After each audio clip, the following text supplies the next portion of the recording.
So let's take a couple of minutes and introduce how the DVMS ZX model works.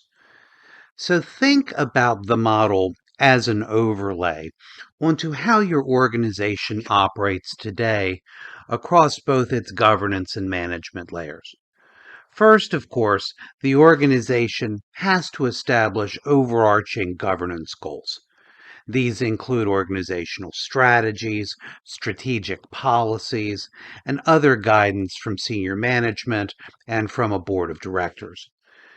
As the organization executes and delivers on the organization's strategic goals, there needs to be a means of assurance to be able to assure that, in fact, the organization is executing as designed and is working to achieve the strategic goals and to maintain, for example, compliance with organizational policies and objectives.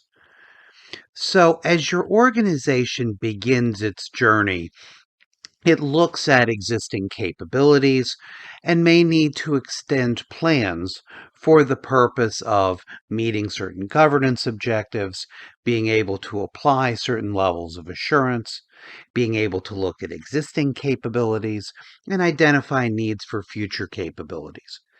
Those plans may then result in various types of design activities to build new capabilities or to be able to make changes to existing ones in order to be able to meet changing conditions.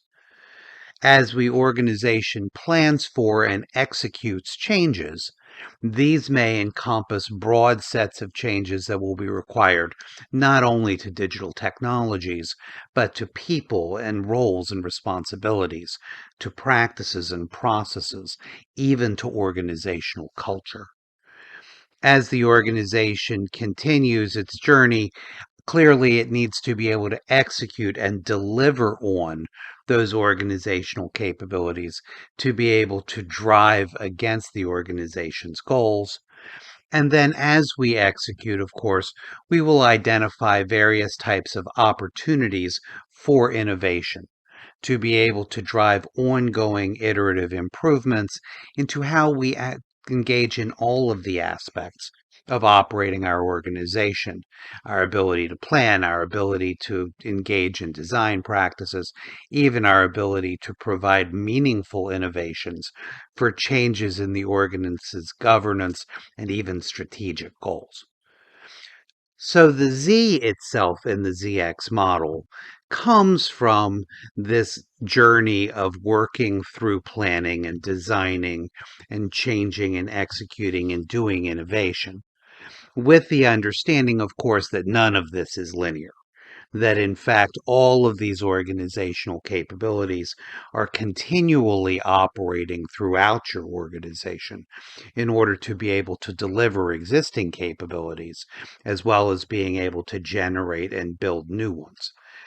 As the organization identifies opportunities for innovation, those innovations will result in various levels of planning.